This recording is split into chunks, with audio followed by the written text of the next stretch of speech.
안녕하세요. 우리 배경고등학교 친구들 반갑습니다. 우리 지난주 수업에 이어서 오늘 두 번째로 보는데 우리 지난주 수업을 혹시 기억하고 있나요? 네, 우리 1차 시 때는 나의 감정 알아차리기라는 주제로 우리가 수업을 했었어요. 내 감정이 어떠한지 우리가 스스로 한번 들여다봤었는데요. 그리고 사실 우리가 다시 한번 생각을 해보면 이 감정이 나 혼자만 그런 감정이 오는 것이 아니라 사실은 우리가 타인과 관계를 맺을 때 오는 감정이 더 큰 것 같아요. 다른 사람과에서 오는 기쁨도 있을 수 있고 또 때로는 슬프기도 하고 또 때로는 화가 나기도 하고 여러 가지 감정들이 나 혼자만 감정이 생기는 것이 아니라 타인과 관계를 맺을 때 이 감정들이 더 크게 나타나는 것 같아요. 그래서 오늘 2차 시 수업의 주제는 우리 함께 읽어볼까요? 한번? 네, 시작! 관계 속에서 살아가기. 네, 우리가 관계 속에서 어떻게 살아갈 건지 오늘 수업을 통해서 한번 우리가 생각해보는 시간이 되었으면 좋겠습니다. 여러분 혹시 여기 앞에 보면 여러분이 목표로 하고 있는 학교가 있나요? 네, 사실 우리 대한민국의 학교가 다 나와 있지는 않지만 안타까운 것은 이렇게 피라미드로 되어 있는 것이 개인적으로는 안타까워요. 우리나라는 과도한 입시 또 이런 문화들이 있어서 학교를 서열로 위에서부터 또 아래로 또 심지어는 여기 나오지 않은 학교들도 있는데요. 여러분도 이제 고등학교 1학년이 되니까 공부에 많은 관심을 가질 것이라고 생각이 돼요. 이제 본격적으로 고등학교 하면 이제 입시를 준비해야 되는 그런 부담감이 큰 나이인데요. 이런 학교를 서열화하고 또 우리가 계속 이 학교를 서열화하고 또 이 과도한 입시를 향해서 달려가다 보면 어떠한 일이 생기나요? 혹시 시험을 위해서 친구랑 관계가 멀어지진 않았나요? 문제지를 안 보여주거나 이렇게 하는 문화들이 혹시 있나요? 네, 과도한 경쟁이 우리 사회에 만연한 것 같습니다. 여기 앞에 보이는 카카오톡, 또 인스타, 유튜브, 페이스북, 밴드 이 중에 혹시 몇 개의 우리 친구들이 SNS를 하고 있을까요?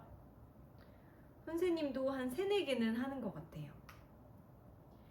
요새 이런 입시 문화, 과도한 경쟁, 또 SNS를 통해서 우리 친구들이 관계를 맺는데 어려움을 겪는 이런 현실을 우리가 마주하고 있습니다.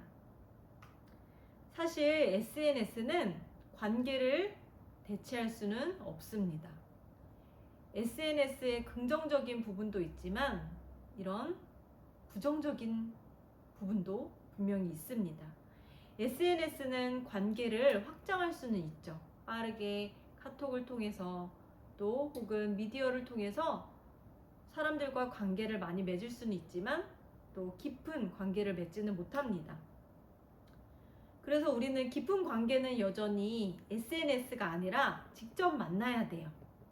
우리 이런 수업도 비대면으로 하는 것보다는 대면으로 하는 것이 좋은 이유가 선생님이 줌으로 이렇게 수업을 하면 아무래도 거리감도 있을 거고 또 집중도 더 안 될 수도 있지만 이렇게 그래도 대면으로 여러분을 뵈다 보니까 더 여러분과 친밀한 느낌 또 정이 생기는 그런 것 같아요.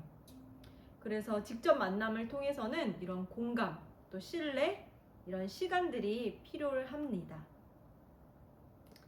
이런 기사가 있어요. 여러분 친구 관계는 어려워. 여러분 어떠세요? 여러분 이제 고등학교 1학년이 돼서 중학교를 졸업하고 또 새롭게 배경고등학교에서 새로운 친구들을 만났을 텐데요. 친구 관계 쉽나요? 네, 어려운 친구들도 있고 또 쉬운 친구들도 있을 것 같아요. 또 MBTI처럼 또 E 성향을 가진 친구, I 성향을 가진 그런 자기만의 기질적인 문제도 있을 것 같긴 해요.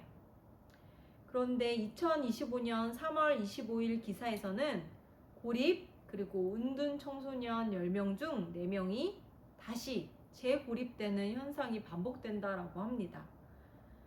어떤 그런 설문조사 기관에서 전국 조사를 했는데 9세에서부터 24세까지 2번에 걸쳐서 조사를 했습니다. 1차 조사 결과에서는 방에서도 안 나온다가 5,484명 중에 395명으로 무려 400명에 가까운 청소년들이 방에서도 나오지 않는 그런 청소년들이 있습니다. 여러분들은 방에서 나왔으니까 여기 학교에 있겠죠. 그런데 방에서도 나오지 않는다는 의미는 학교도 가지 않고 사회생활을 하지 않고 고립되어 있다는 뜻일 것입니다. 그래서 고립 또 은둔 청소년을 나누는데요. 고립 청소년은 뭘까요? 최소한의 사회 관계만 맺고 고립되어 있는 거예요. 그렇다면 은둔 청소년은요? 은둔 청소년은 최소한의 관계조차도 안 하고 방에서도 안 나오는 완전 고립된 그런 청소년을 은둔 청소년이라고 하고 있습니다. 그래서 은둔 청소년, 방에서도 안 나오는 이런 초고위험군이 무려 400명에 해당된다라고 합니다. 여러분 2차 조사 결과에서는 고립 은둔 이유가 첫 번째로 친구 등 대인 관계에 어려움이 있기 때문에 고립되고 은둔하고 있는 청소년들이 많다고 해요. 친구 관계, 이런 대인 관계가 굉장히 어려워하는 친구들이 많다는 거죠. 그 다음에 두 번째로는 공부와 학업에 대한 어려움. 그 다음에 세 번째로는 진로, 또 직업에 관련한 어려움. 네 번째로는 가족 관련해서의 어려움. 여러분 친구 이런 대인 관계가 무려 65.5%로 이런 어려움을 겪는 청소년들이 굉장히 많다라고 해요. 그리고 고립을 한번 경험한 친구 중에서 무려 40%에 가까운 청소년이 다시 한번 재고립되고 또 다시 한번 재은둔되는 경험이 많다라고 합니다. 이제 고립됐다가 다시 한번 관계를 맺었다가 또 고립되고 은둔됐다가 또 밖에 나왔는데 또 다시 은둔 청소년으로 돌아가고 왜 이런 일이 반복될까요? 또 이들 중에서는 계속 그렇게 은둔되고 고립되고 하는 청소년들이 있는가 하는 반면 또 회복의 의지가 굉장히 강한 친구들이 있어요. 무려 71.7%가 다시 현재 상태에서 벗어나고 다시 한번 관계를 맺고 싶다라고 하는 회복의 의지를 가진 청소년들이 많다라고 하는 거죠. 여러분, 왜 우리는 그러면 관계가 필요할까요? 꼭 관계를 맺어야 할까요? 선생님이 한번 질문을 한번 해볼게요. 두 가지 중에 한 가지를 선택을 해야 되는데요. 첫 번째는 돈은 많은데 혼자예요. 얼마 정도로 많냐면 1조 정도. 조 단위로 많고 또 혼자야. 그런데 반면에 돈은 적어요. 혼자 살 정도의 돈. 그런데 좋은 친구가 있고 좋은 가족들이 있고 좋은 선생님이 있고 이런 좋은 공동체가 있는 좋은 관계가 있는 삶. 우리 친구들은 어떤 삶을 선택하시겠어요? 혼자 사는데 돈이 많은 삶. 또 돈은 많지만 혼자 살아야 하는 삶. 그렇다면 우리는 왜 관계가 필요할지 한번 생각해 봤으면 좋겠습니다. 요즘 우리보다 내가 먼저 라는 문화가 굉장히 강해요. 개인주의 시대라고 하죠. 상처받느니 거리 두는 게 낫다라는 친구들도 있어요. 여기서도 혹시 있을지 모르겠습니다. 너무 많은 관계로 인해서 또 피곤하기도 하고 또 상처로 인해서 내가 다시 관계를 맺는 게 맞을까라고 생각하는 친구도 있을 것 같아요. 사실 우리 대한민국의 문화는 우리 문화죠. 우리 대한민국, 우리나라, 우리 가족, 우리 팀, 우리는 그런 공동체의 문화가 강한데 미국이나 선진국에서는 개인주의, 나 중심, 개인주의가 굉장히 강하죠. 그런데 우리나라 또한 요새는 개인주의로 인해서 우리 문화보다는 내가 먼저인 그런 문화로 많이 바뀌고 있습니다. 일본 저자가 쓴 책인데요. 때로 외로움은 삶의 방패가 된다라는 책이 있습니다. 그래서 이 책이 말하는 것은 모든 고독이 나쁜 것은 아니다라고 말을 하고 있어요. 아까 앞선 조사에서 고독을 또 고립을 겪는 그런 청소년들이 있었는데 이 책의 저자는 꼭 그 고독이 나쁜 것은 아니다라고 이렇게 책에서는 말하고 있습니다. 이 책의 앞표지에 보면 지독하게 고독한 시간을 통과했을 때 삶은 비로소 제 방향으로 나아간다 라고 쓰여 있죠. 때로는 이런 고독이 좋기도 하다라는 책이에요. 우리가 일부러 선택한 혼자만의 시간, 그리고 상처를 주는 관계에서 때로는 나를 보호하는, 내가 스스로 거리를 두고 나를 보호하기 위해서 때로는 이런 고독이 나쁜 것만은 아니다라고 이렇게 저자는 강조하고 있어요. 그런데 정말 우리가 혼자 사는 것이 충분할까요? 이렇게 학교에서 다 같이 공부를 하고 있는데 혼자 집에서 공부를 하거나 혼자 사는 삶 괜찮을까요? 네. 이 책에서도 완전한 고독, 완전 혼자가 아니라 때로는 가끔 그런 고독을 말하고 있습니다. 이렇게 완전히 고립되는 은둔, 계속 혼자 사는 삶은 과연 괜찮을까요? 이 책에서는 세상에서 가장 긴 행복 탐구 보고서라는 책이 있어요. 어디서 썼을까요? 하버드에서 가장 긴 탐구 보고서라는 것은 80년이 넘는 보고서를 쓴 거예요. 무려 4명의 연구자들이, 하버드 출신의 4명의 연구자들이 첫 번째 연구 조사했던 사람이 죽으면 두 번째로, 또 두 번째 조사했던 사람이 죽으면 세 번째로, 세 번째 조사했던 사람이 죽으면 또 네 번째로, 이렇게 세대를 거쳐서 85년간 계속해서 이어서 연구하고 있는 보고서가 있대요. 행복의 조건이 뭔지 연구하는 그런 조사였는데요. 여기서는 80년 넘게 진행된 연구에서 이 행복의 조건이 돈일까요? 아니었습니다. 혹시 성적일까요? 성적이 좋으면 행복할까요? 당장은 행복할 수 있을 것 같아요. 일시적인 기쁨. 그리고 성공하면 행복할까요? 여기서 말하는 행복탐구 보고서에서 말하는 진정한 행복은 좋은 관계에 있습니다. 85년간 하버드 출신 연구자들이 수많은 데이터, 또 수많은 사람들이 연구한 결과 이 사람들이 행복한 조건은 돈도 아니고 성적도 아니고 성공도 아닌 좋은 관계였다라고 합니다. 이분이 4번째 연구하고 계신 분인데요. 이분의 테드 강연이 있어서 한번 영상을 한번 보도록 하겠습니다. 1분 정도의 영상이고 또 영어로 나오지만 자막이 있습니다. 잠깐 보도록 하겠습니다. The Harvard study of adult development may be the longest study of adult life that's ever been done. For 75 years, we've tracked the lives of 75년간 추적을 724 했죠, men. 지금까지.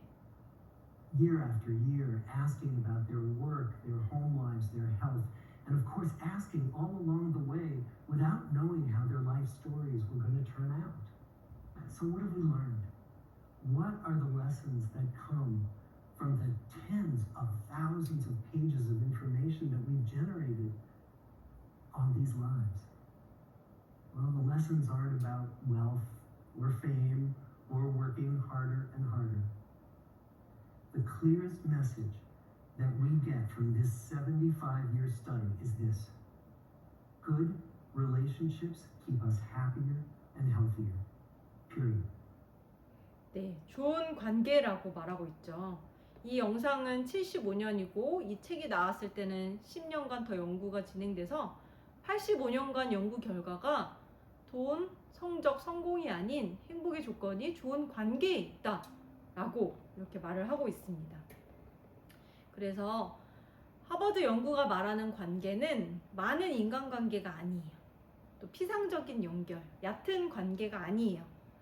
또 SNS에 우리 친구들은 몇 명의 친구들이 있나요? 그 SNS에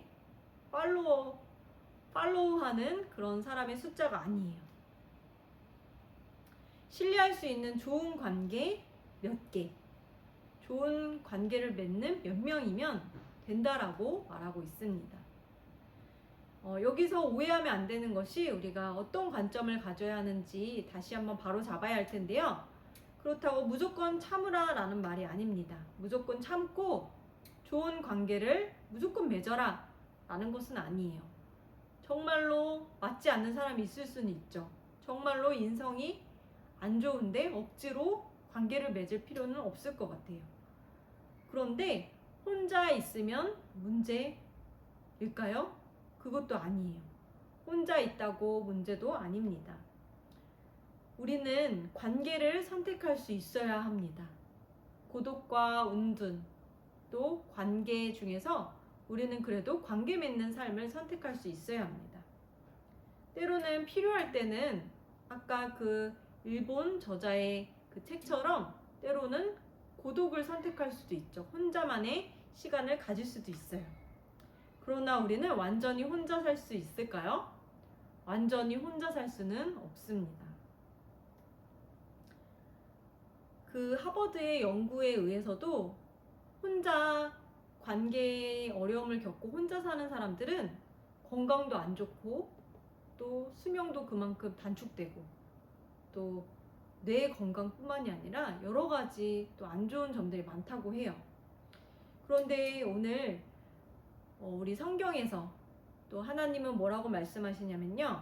창세기 2장 18절 말씀에 여호와 하나님이 이르시되 사람이 혼자 사는 것이 좋지 아니하다라고 말씀하고 있습니다. 그러면서 그 이후에 말씀이 뭐라고 나오냐면요. 돕는 배필을 주셨다라고 말을 하고 있어요. 우리 처음 사람을 아담이라고 하는데요. 이 아담이 이 세상에 혼자 있었는데 하나님이 보시고 그 아담이 혼자 사는 것이 좋지 않자 배우자 하와를 돕는 배필을 만들어 주셨다라고 말을 하고 있어요. 그러니까 하나님이 인간을 지으신 목적 자체가 원래는 우리가 관계하도록 지어진 존재라는 것이죠. 혼자 사는 것이 좋지 않다라고 또 성경은 말하고 있는데요. 원래는 우리가 좋은 관계를 맺으면서 살아야 하는 존재로 하나님께서는 우리를 지으셨습니다.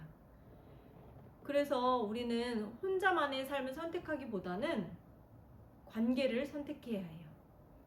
우리가 방에서만 나와도 가족들을 만나고 또 집에서만 나와도 이웃들을 만나고 있어요.